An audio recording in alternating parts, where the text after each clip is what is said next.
Okay, YouTube say I'm live, and I'm live here too. So let's get started. So I wanted to come live today to discuss a topic that has been really going on with me for a while, and I've heard that a lot of people are also going through it because I heard yesterday that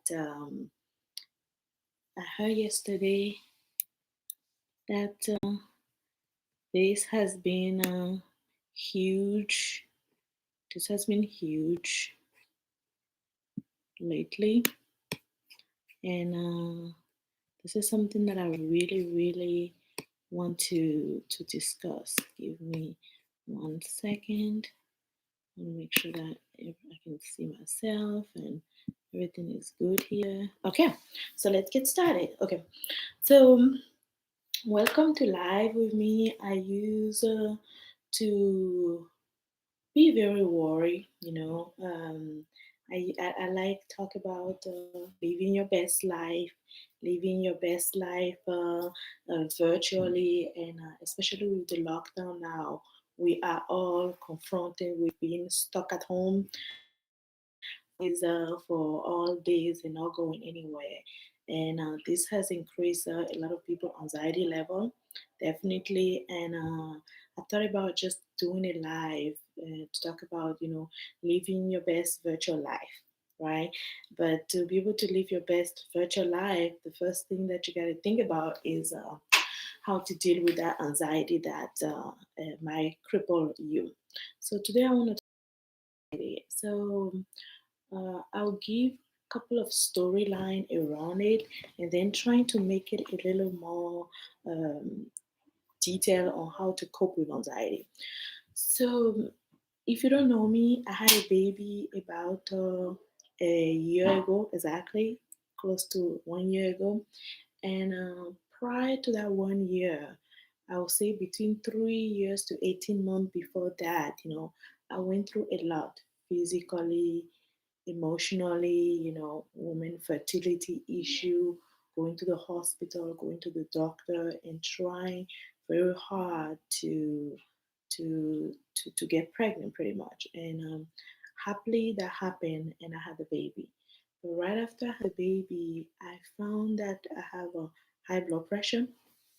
So that's something that I had to deal with. I had high blood pressure, and nobody tell you, but when you leave the hospital, they give you this pretty neat depression screening document. I wanted to bring it and share it in my life today. And there's some interesting question that they ask you.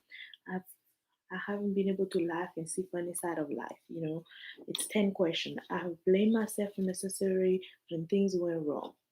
I felt scared or panicky for no good reason. I have been so unhappy that I have difficulty sleeping. I've been so unhappy that I've been crying. I've been, I look forward with enjoyment to things. I've been anxious or worried for no good reason. Things have been getting on top of me. I felt sad or miserable. The thought of having harming myself has occurred to me. So there's about 10 questions that they give you, and if they ask you to answer those questions. There's a rating, and if you answer five out of those questions, they ask you to call the doctor. So that's how they gauge that you have some depression or some minor anxiety. For me, during the first 3 months, I was dealing a lot more with my high blood pressure. So that was really what was what was deep part of my worry. My high blood pressure. So I really didn't have any of those symptoms. I never got to five. Maybe I had two, three, and it's never the same. So it's really, I felt like it was depending on what was going on. So, and I wouldn't say that I used to worry much. I just have normal worry like everybody. I'm 100% optimist, a super positive person for anybody that know me. So, and I even have a message before I get in my room: don't worry, pray. So I am not naturally somebody that worry. I'm positive. I'm the one that will always tell you things will be good. I'm still that person. But there have been some moment where I found myself in this very deep, you know, um, anxiety mode. So about 3 weeks after I had my kids, my baby, one of my friend, very close friend, lost her dad so unfortunately. So it was really unfortunately because her dad was just ill, sick for a couple of weeks, and then suddenly he passed away.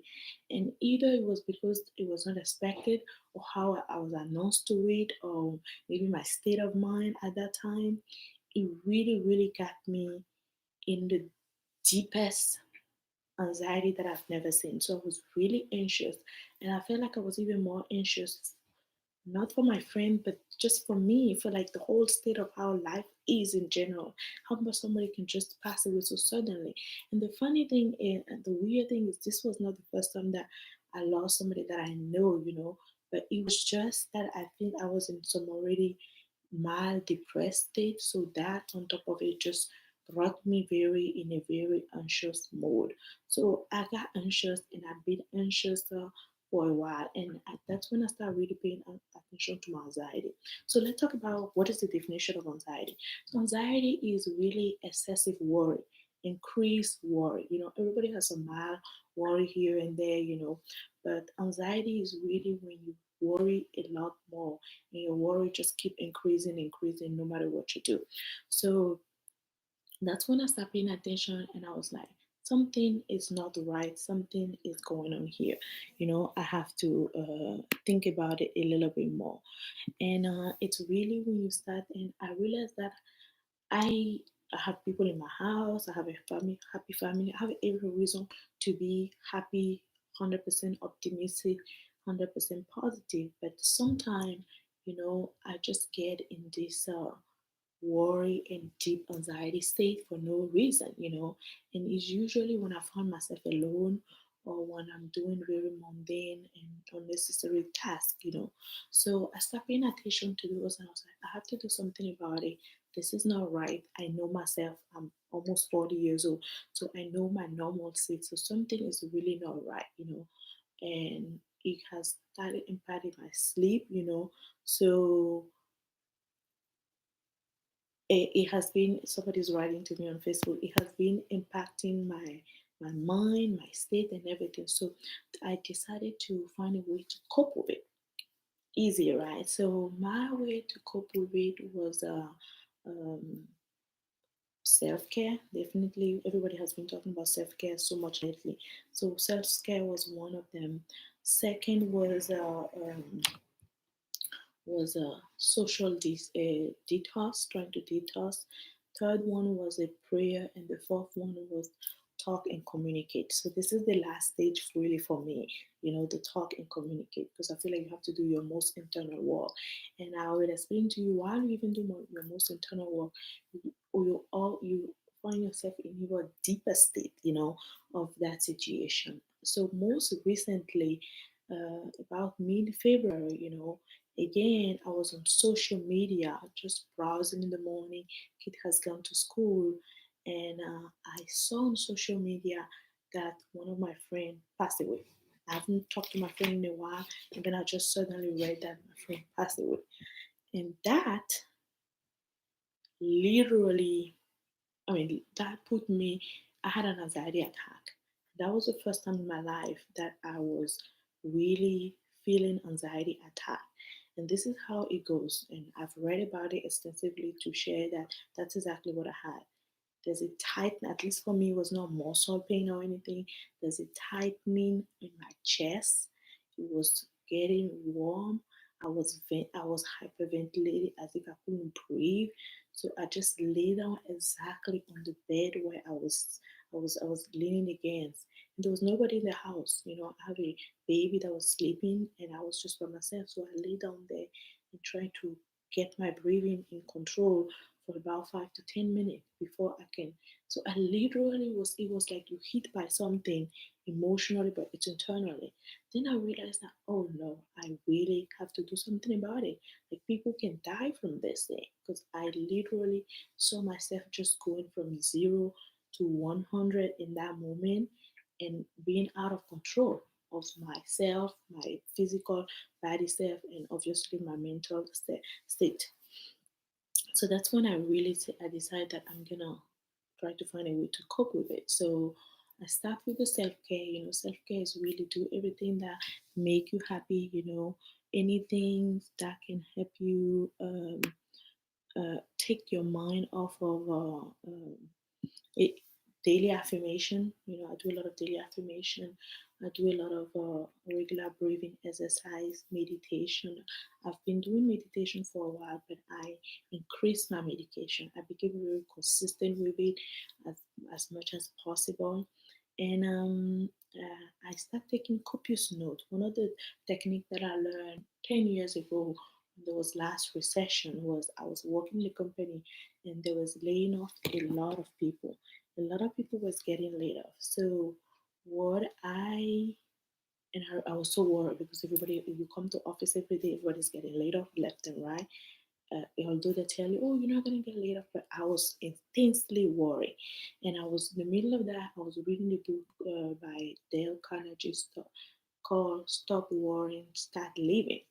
And I got to tell you, in the middle of reading the book, I was so worried that I put the book away. I was like, I can't do this. I'm too worried. I cannot read this book and be fine with myself. So I gave the book. I just gave up on the book. And but one of the things that the book mentioned was start writing down everything that worry you and break it down. Tell You have the mind, right?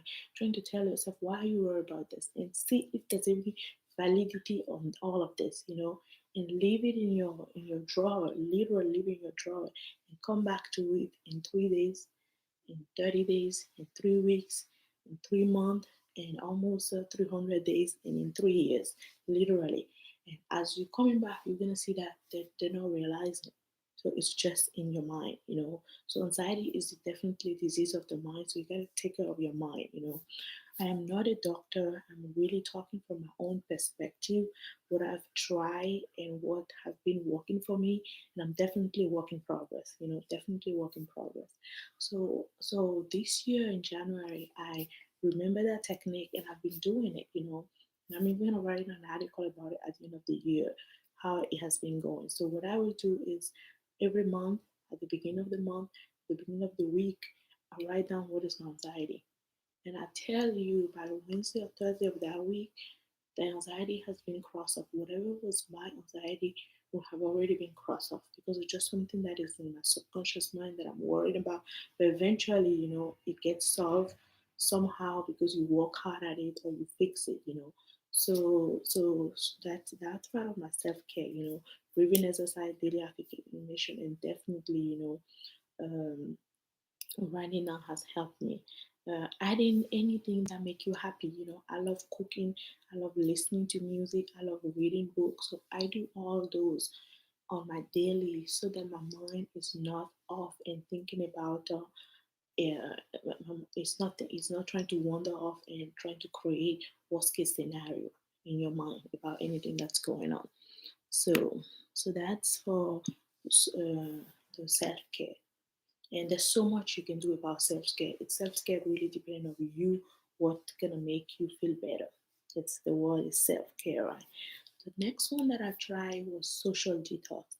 So I strategize every year on how I'm gonna do physically, professionally, emotionally, so and spiritually. So one of my goals for my spiritual goal was to do a 3 day detox every month, do a fast, and also do a just a normal detox. So as I was doing the detox, and I started in February, the social media detox, meaning get off my social media platform for 3 days, I realized that, oh, it was so freeing. So I decided to expand it and do it for 40 days because remember the story that I told you about the anxiety attack that I had when I found out that my friend was had passed away. It was on social media that I saw her on Facebook. So I decided that I didn't want to go through that anymore. I needed a break because I felt like my phone was literally a tool that can kill me. I can be looking at my phone and I'm gonna die. And I was like, no, I'm not gonna do that. So I went on a social media detox for 40 days. And that was really freeing. But let me tell you, anxiety is tricky. While I was on that social media detox and I was feeling great, I was happy, I was just following everything that I like to do and following my dad was mildly sick. He had a fever and whatnot, and just some issue that he was having. And as soon as I was told, my mom told me I got into my anxiety kicking, literally. And I watch myself because now I'm in a zen mode in my social media detox, right? So I'm not listening to the news, I'm not reading anything, I'm just controlling what I consume, literally. And then it closing again to me. It's like it comes at you like this. So I spent 3 days in a deep anxiety attack where I was literally telling myself, okay, bad things gonna happen, and I start planning for the worst case scenario. It's as if my mind is trying to prep the worst thing that's gonna happen, and I'm already making myself ready for the more scenario news that somebody's gonna call me and tell me and this is how I'm gonna behave. And it was just I was watching, but the good news about me, at least so far, is I don't share. I have never shared this with anybody. So even my family member will be surprised. Even my friend will be surprised. I don't share it because I know this is not right. Because I know myself. I know how to behave. I'm supposed to be positive. So that part of me or that part, that anxiety piece, I don't share it. So even if you call me, and I remember even in December, one of my friends texted and posted and said her dad was worried. I personally, it's not even my family member, I don't even know the person, but I just got into this anxiety deep mode, and it's already extrapolating, going very far, thinking about all the worst thing that will happen. Then suddenly I'm telling myself, this is crazy, this is not right. Calm down, bring yourself down. So that's the same thing that happened to me while I was in my social media detox. I got myself again in that deep hole, of the anxiety. And then I was like, wait a minute, trying to get away from this, and this is catching with me. So something is wrong here. But the good news is I was able to catch myself because after that 3 days, I forced myself not to tell anybody about it, not to share because I felt like I didn't want to give a voice to that thing that was happening in my head, that information that kept coming back in my head. I didn't want to share it. I have a rule that I don't share negative news, I don't share negative emotion. So I didn't share it, I just kept it until some better information came about. And then I was like, oof, okay, so no need to worry now. Let's just navigate through and things for the best and be positive, which is really the angle that I always want to be at. So that's what happened, even during my social media detox, it gets so bad at some point that, even simply when I'm on social media, and some of you like to change your profile picture to your friend or somebody, when I see a profile picture change, it gets me into like this anxiety state, and I'm already thinking, like, what happened to the person? Did they die? Did they, something happened? They got a car accident? I'm going like extrapolating, going way, way, way far. While it could just be the person just had a baby, they just got married, they got engaged, it could be so many positive things down here, but I'm already thinking all this negative stuff. And I haven't even read the post just because I saw a picture change. So that's how anxiety deal with you. That's how anxiety get to you pretty much. So that's my second way was coping, at least try to cope with the social detox. Then the third one is prayer. Prayer for me is just a simple tool that you have to use. It eases my mind. It brings positivity into my spirit. It gives me supernatural strength that you are not alone. You love, and if you're still here, there's a reason why. You have to believe in a higher power that is God. So that's what prayer does for me, and it has been pretty helpful. The last one is really talk and communicate, because another thing is if you can communicate whatever is in your heart with other people in the hope that it can help them so they can realize that not only they're not alone, but this whatever that is happening is something that they can cope with, at least have some tools that they can use to help them cope with it, you know. So here I am. That's why I decided to, just come out and talk about anxiety so you can see that even the happiest people, even the most positive person, anxiety can trick them too, and come in a very weird way to grab them and find them. And seriously, I'm a work in progress. You know, I don't think it's never gonna stop, but I think by coping with it, it's gonna be tamed down because you have a way to know that okay, this is not right. This is not what I want. This is not right. This is not right. So and then you can quickly, hopefully, come back. But I would say mine is very mild because it can get really crazy, and you have to. It can get. I mean, crazy is not a good word. It can get very dangerous and very increase to a point that it annihilates you. You cannot do things. You can get in a very deep depressed state. I'm grateful that I'm not at that level. And so if you ever get to it get really out of control, you have to really consult a therapist, a doctor, and talk to somebody. This is my way of talking about it somehow. This is because I've been able to cope with it. I've been able to recognize it first of all, and find a way to deal with it. It happened to you in a little bit. You never know.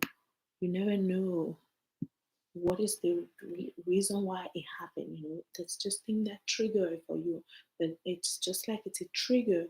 You know why it's happening, and you have a way to kind of stop it. So that's what I really wanted to share today. I really wanted to come out live, and have this very candid and open conversation. I'm sure some of you will be surprised to find out that I'm dealing with, but we are human. We have different way dealing with things.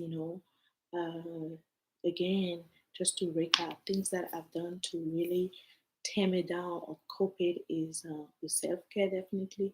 The self care will depend on you what you need. It's the social detox that have been really really helpful, and I think the social detox have really helped me in this pandemic time because based on my level of anxiety that I already have on my own, and then on top of it, put the pandemic on it, I would have lost it. I'm pretty sure. But I thank God that I was able to already start working on my own, so that when the pandemic come, I didn't get frightened. Because I guess I already have bigger anxiety than actually the pandemic. So I was just able to just cope with the whole thing naturally, and trying to use my same tool to just cope with it. Do my self care, do my social distance, try to pray a lot, and then just talk, communicate with friends and family, trying to network a little bit more, and trying to stay busy and do things that I love. So those that I think that really helped me, because if I was not doing my social detox, and then the pandemic came with all the way it started, that was going to put me in a very, very bad state. And I can understand that a lot of people may have been dealing with some mal. Sometimes you don't even know. You have to be in tune with yourself enough to know that this is something that I'm having. So that when it get to a level that you cannot control, then you can really have a way to understand it. So again, thank you for listening to me. I'm not sure how many people were online, but if you catch it, this broadcast later on, I'm going to post it on my page and on my YouTube. I've decided trying YouTube for the first time, so I'm going to see how that looks. And again, next conversation is going to be next Saturday.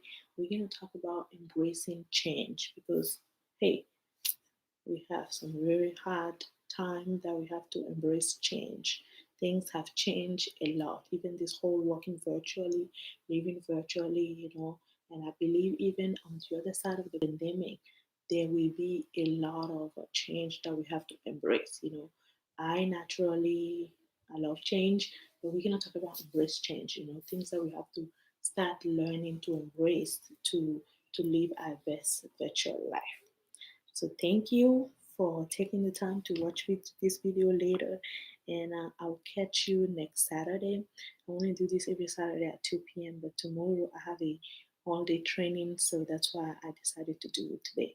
So thank you, and hello to anybody that able to catch me or watch later. All right, thank you. Bye. See you next Saturday.